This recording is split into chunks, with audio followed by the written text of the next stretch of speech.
Assalamualaikum warahmatullahi wabarakatuh. Selamat sore pemirsa Forum News Network. Hari ini saya bersama Mas Hendrajit, Direktur Eksekutif Global Future Institute. Kita akan ngobrol santai berkaitan dengan perkembangan politik tanah air terupdate. Seperti apa nanti endingnya. Kita akan minta pendapat Mas Hendrajit untuk menggali kira-kira nanti muaranya seperti apa nih dari kekisruhan ini. Gimana Mas Hendrajit? Iya, memang begitu ya. Apa yang berlangsung, apa yang terlihat seringkali belum tentu apa yang berlangsung. Ya.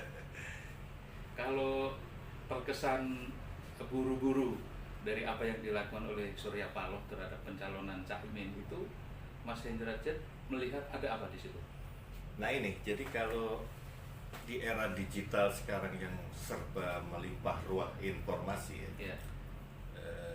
Seringkali tidak pernah berkembang dari informasi itu jadi pengetahuan, apalagi wawasan, karena seringkali karena begitu melimpah informasi, jadi kita malah larut dalam lautan informasi itu, jadi kadang-kadang nggak punya perspektif, nggak fokus juga. Jadi ketika melihat ada berita-berita yang sebetulnya terpisah-pisah, tapi sebetulnya itu kalau dilihat dalam satu rangkaian dan itu ada mosaik yang bermuatan pesan. Misalnya kalau terkait wacana bergulirnya Anies Caimin ya. Ini kan sebetulnya berangkat dari pertemuan Hendro Priyono dengan Surya Paloh. Ya. Kita harus lihat ya, Surya Paloh memang petinggi partai, tapi Hendro Priyono harus dilihat tetap sampai hari ini sebagai intelligent figure ya. Tapi juga yang gak kalah penting, dia pernah pada satu masa bisa dibilang intelijen SAR juga setelah era Benny Murdani maupun era-era sebelumnya. Jadi ada satu yang saya lihat itu, ada satu yang paling nggak menurut Hendro ketika bertemu Paloh itu ada satu yang genting yang justru tidak tercover oleh media. Nah itu tiba-tiba menjadi dasar buat percepatan, walaupun ide melibatkan Imin dalam duet sih mungkin berkembang juga di partai, seperti juga kemungkinan dengan Ganjar, dengan sosok AHY apalagi. Tapi kenapa itu harus cepet? Nah, gitu. Berarti ada satu. Nah ini rangkaiannya bisa terjawab nanti di pertemuan berikutnya antara Jokowi dengan Pak Paloh ya kan, di istana, yang kemudian ide Imin dan Anies ini makin bergulir dan mengkristal di dalam deklarasi di Surabaya. Tapi pada waktu yang sama, yang peristiwa paralel kalau nggak salah di hari yang sama, kalau nggak salah kan tanggal 1 ya, September itu SBY di depan, dan ini juga menarik simbolnya itu, di depan majelis tinggi partai dengan ini walaupun di video, tapi itu kan menyebar luas dan di situ poinnya memang kalau bab pertama uraian Pak SBY memang biasa tipologi dia kan, curhatan, play victim, teraniaya, tersolimi. Tapi kan di bab berikutnya itu substansi. Pertama ada gerak dari satu orang menteri, dia nyebut menteri aktif. Terus arahnya adalah mewacanakan atau malah mendesak supaya koalisi baru terbentuk melibatkan Demokrat, PKS dan P3. Nah, tapi tiba-tiba juga setelah itu, nah itu dia istilah mastermind. Kata kunci itu kan mastermind artinya dalang, berarti ada dalang, ada arahan dari dua tanda kutip Pak Lurah. Nah ini kan, tapi terus menariknya disrespon, dan responnya bukan SB. Biasanya kalau Jokowi pribadi itu kan pernyataan lepas ya, bisa guyonan politik atau, tapi ini Pratikno yang meresponnya berarti institusional, berarti ada satu yang serius di omongan SBY ini apa. Nah kalau pertama Pratikno, kalau saya lihat di dalam anatomi ring 1 istana, kalau yang menyangkut Pratikno Menteri Sekretaris Negara dan apa tuh namanya Pramono Anung Sekretaris Kabinet, itu berarti ada sesuatu yang secara faksional ketika membantah itu, minimal tidak ada ini dari istana yang seperti dibayangkan, artinya rekayasa cawe-cawe itu. Dan kalaupun ada, itu bukan di dalam faksi dia, berarti kan ada lain. Nah, berarti pernyataan SBY di podcast itu berarti mengindikasikan adanya tim siluman di dalam istana yang apa tuh namanya sifatnya silent operation, operasi senyap gitu.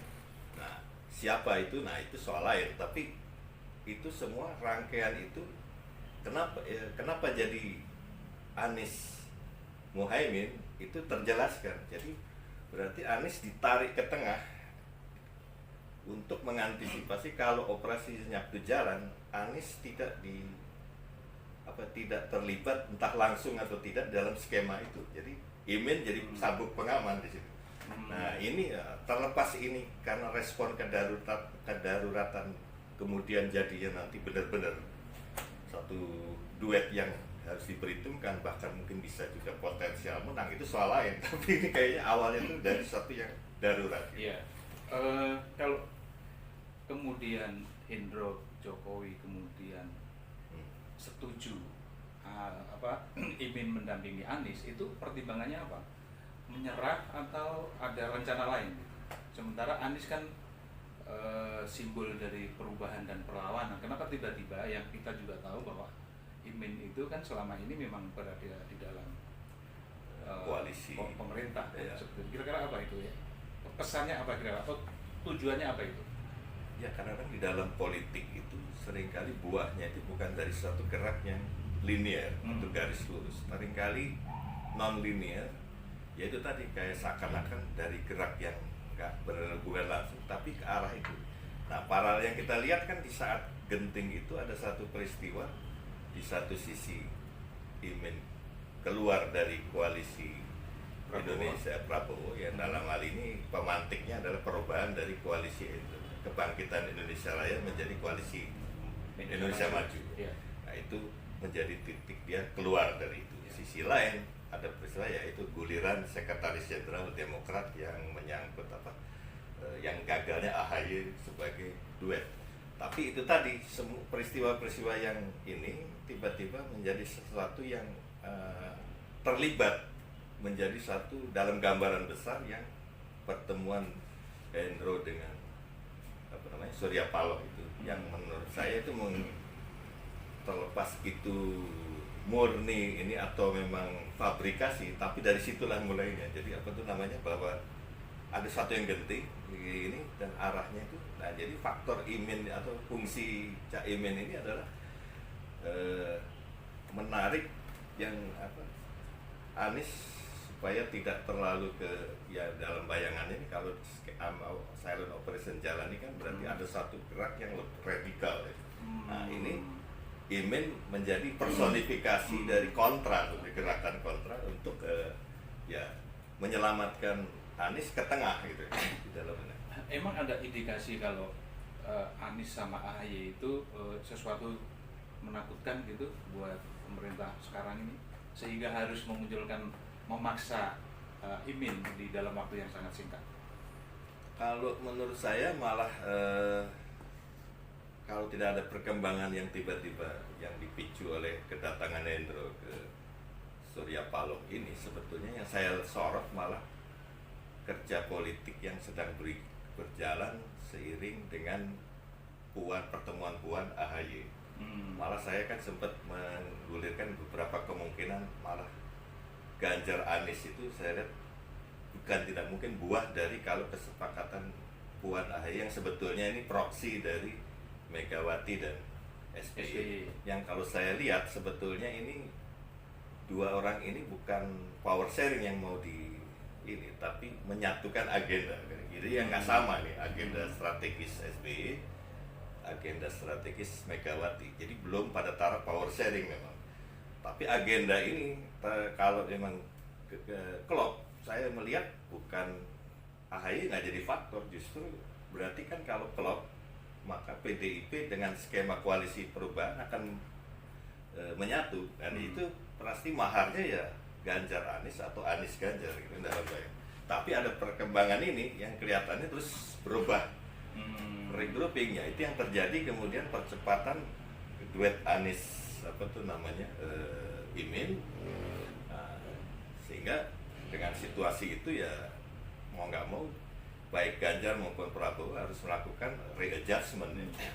Jadi menurut Mas Hendrajit, kira-kira dari curhatnya SBY Iya.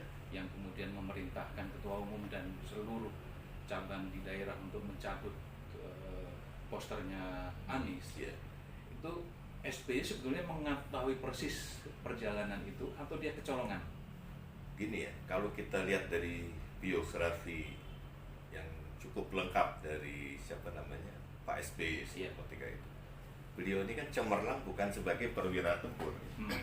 Dia cemerlang di dua hal, menyusun skenario building sama rencana strategis atau Renstra. Jadi tipikal kayak Pak SBY ini sudah pasti sangat melihat kemungkinan terburuk dari sebuah rencana gitu.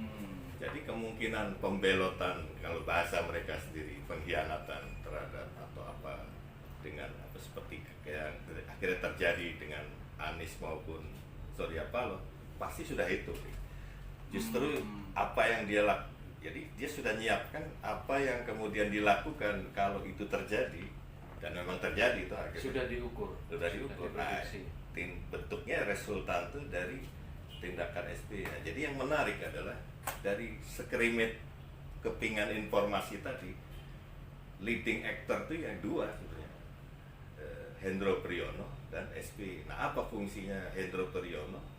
Memadamkan bara api dari silent operation yang kayaknya ada rencana gitu. Nah, kedua, SBY malah lebih jauh lagi karena dia skenario builder, dia malah omongan dia itu yang arahkan ke istana itu dengan istilah menteri aktif yang mendorong koalisi, terus adanya mastermind, berarti yang dia bongkar skemanya justru bukan lagi di tingkat operasi lapangan. Nah, sementara kalau Hendro kan kalau belajar 98, sebetulnya Pak SBY dan Hendro kan sama-sama dalam skim gerakan mundurnya 14 menteri pada era Soeharto. 17. Ya, 14 ya. Nah, jadi Pak Hendro sama SBY kan kerja ini sama. Nah, cuman kalau Pak Hendro ini adalah range of kelihayan rencana operasi, berarti ke lapangan nyusun seluk-beluk operasi. Nah, kalau SBY lebih ke skenario building, tujuan strategis apa. Nah, ini kelihatan muncul dua-duanya di dalam. Nah, ini berarti ada satu yang sebetulnya gawat. Makanya saya bilang apa yang terlihat belum tentu apa yang sedang berlangsung. Kalau silent operation itu kira-kira siapa itu? Pihak mana itu? Pihak SBY atau pihak istana yang melakukan silent operation itu?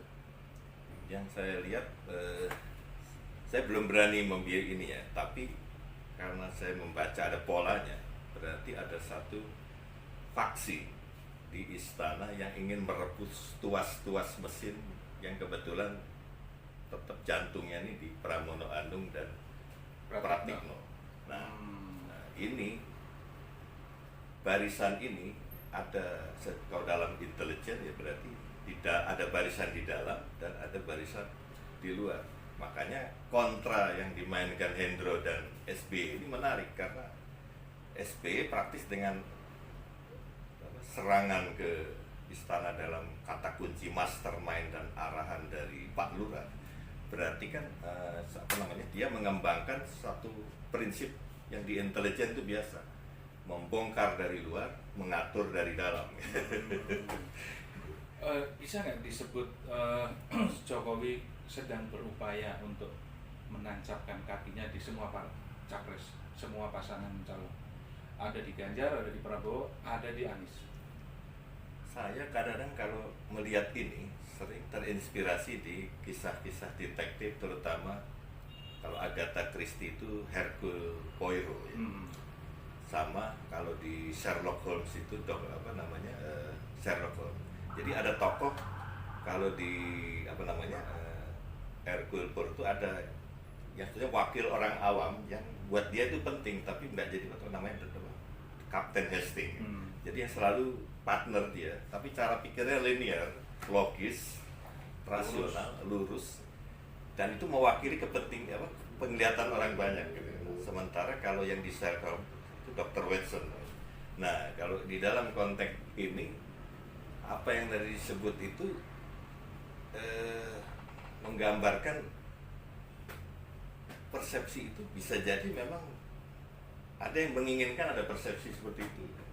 Jadi saya nggak mengatakan Jokowi itu tidak punya misi politik atau ambisi politik, tapi kalau dia mengatakan seakan-akan itu semua menancapkan ini di capres pasca dia, ya itu terlalu berlebihan juga. Jadi kadang-kadang, nah kalaupun ada, nah ini yang menarik, siapa yang menginginkan persepsi itu tumbuh, misalnya gitu kan. Nah itu berarti, atau ada yang memang mengembangkan itu untuk tujuan yang sebetulnya di luar yang kemauan Jokowi sendiri. Tapi kalau Jokowi sendiri pengen memang secara manusiawi kan, kalau dia lengser, ya presiden nanti itu tidak bikin masalah ke dia itu. Tapi kan belum tentu itu menjadi satu dikembangkan ke satu operasi politik ya, di dalam apalagi operasi intelijen gitu. Nah itu yang kalaupun ada, ya itu yang menarik dari seluruh rangkaian tadi, itu berarti memang ada kelompok ini, dan itu belum tentu di dalam kendali Jokowi juga karena itu tadi ada faksi yang bertarung saling berebut tuas mesin. Nah kebetulan kayaknya ada yang ingin supaya jadi skenario bukan kudeta, mungkin putsch ya lebih tepatnya, yang dari ingin mengambil tuas-tuas mesin yang ada di sekretariat kabinet maupun sekretariat negara, plus mungkin KSP, tapi KSP memang minor lah, nggak terlalu ini. Tapi Pak Muldoko kan juga seirama dengan siapa namanya, Pramono Anung maupun Pratik. Dan saya ingat betul waktu Teten diganti oleh Muldoko dulu, sempat yang paling keras menentang Muldoko masuk itu justru Pak Luhut itu. Jadi itu satu gambaran, memang ada satu yang tetap rentan di dalam ring satu Jokowi. Ya. Oke, sekarang kalau kita bicara hari ini, sore ini Mas, Demokrat batal melaporkan, Nasdem batal melaporkan Demokrat ke Barreskrim, karena diperintah oleh Surya Paloh dan Anies. Ya itu sikap yang terpuji lah. Kemudian AHY juga sudah mulai memberi selamat atas duet Anies dengan Caimin. Kira-kira ini Demokrat akan balik lagi atau dia akan menyusun kekuatan baru? Kelihatannya, kalau saya karena meyakini polanya yang berlangsung seperti yang saya gambarkan dari uraian tadi, maka melunaknya Demokrat dan juga SBY dan otomatis AHY itu memang akan dimoderasi oleh waktu ya. Jadi dan itu udah malah lebih cepat dari yang kita bayangkan kalau benar ini tadi bukan basa-basi ya, memang ini. Nah justru kayak langkah kalau nggak salah Sahroni ya di dalam kemarin kegugatan ke terus gak jadi, berarti dia nggak tahu masalah yang sesungguhnya. Jadi terus segini, wah ini dianggap merusak tatanan. Kalau Demokrat kemudian balik lagi ke KPP, kira-kira kalau dilihat menang kalah itu siapa yang menang, siapa yang kalah? Yang menang adalah yang bukan menang kalah, tapi bahwa dengan seluruh kejadian ini dan termasuk rangkaian, termasuk manuver SB dan sebagainya tadi, berarti sudah kelar ini. Oh, udah kelar. Pemadaman api. Tapi ada operasi yang gagal dong sebetulnya. Ya. Kan maunya Demokrat pisah. Dan sampai hari ini pun masih ada medsos buzzer yang ngompor-ngomporin Demokrat supaya jangan kembali. Kadang-kadang di operasi intelijen itu ada yang kegagalan itu justru tahapan dari tujuan strategis. Nah kebetulan memang tumbalnya Pak AHY. Begitu ya. Jadi kalau hitung-hitungan harus ada korban dalam catur juga kan, ada yang harus digulingkan, tapi supaya memberi ruang yang. Jadi yang harus dimenangkan adalah gamenya kan. Nah itu yang saya kira sudah berhasil. Kalau secara pribadi nih Mas Indra, sarannya apa nih untuk dalam kasus ini tuh, saran yang terbaik untuk bangsa dan negara apa? Nah di dalam konteks yang bara api nyaris berkobar ini, sebetulnya mungkin ada niat baik dari beberapa faksi yang ingin mengkoreksi keadaan atau bahkan mengubah keadaan. Tapi harusnya dia membangun kekuatannya itu ke rakyat dong. Ini kan maunya menjadi revolusi istana atau putsch yang hanya menggeser antar elit, tapi bukannya mendayagunakan energi rakyat, malah manipulasi kan gitu ya. Ini yang pelajaran yang sebetulnya siapapun yang kemarin itu dengan sehingga memancing Hendro dan SBY melakukan kontra manuver. Itu menggambarkan bahwa kalau mau bikin gerakan, even kalau revolusi itu ya ditata betul dalam pengertian bukan kerusuhan sosial, anarki, tapi situasi yang sekarang ini sebenarnya kalau dalam konteks chaos, tidak dalam pengertian apa tuh namanya anarki atau kerusuhan, itu sebenarnya bagus karena itu membuka momentum untuk tata ulang, bukan hanya di dalam formasi kekuasaan, tapi yang lebih penting cara pikir, cara pandang. Karena revolusi dimanapun, entah model Rusia, Iran, Venezuela, dan sebagainya, itu kesadaran baru dulu yang muncul. Nah ini kan kebanyakan ke arah apa itu namanya dorongan ganti rezim, ganti penguasa, tapi mindsetnya masih yang itu juga. Mengatasi masalah krisis lama dengan cara yang lama juga. Padahal ini krisis lama yang itu juga harus dengan satu cara pandang baru, dan itu otomatis akan terapinya benar gitu. Kalau penyelesaiannya orientasinya pada rakyat, masyarakat, kira-kira apa ini? Formulanya seperti apa? Yang tidak elitis gitu. Ya, jadi people power itu harus menjiwai pemilu 2024 secara ini. Jadi era oligarki dan sebagainya kan buah dari cara pikir itu ya. Bagaimana oligarki ini sebetulnya hanya sekedar hotspot dari kepentingan skema kapitalisme global, terutama Amerika dan blok barat, yang kemudian sebagai hotspot ini kan mereka melayani perusahaan server, ibaratnya skema kapitalis global servernya tadi. Nah ini mereka yang menjadi hotspot ini, dan itu memang menjadi lahan subur di Indonesia karena feodalisme seiring kemerdekaan itu nggak tumpas, nggak tumpas ya. Kalau di Cina ini kan bagaimana ketika peralihan dari Mao Zedong yang habis-habisan dengan mengganyang revolusi kebudayaan, kelas menengah harus turun ke desa, harus kerja paksa, itu memang ada hikmahnya. Ketika Deng Xiaoping mengganti, feodalisme itu udah tergerus.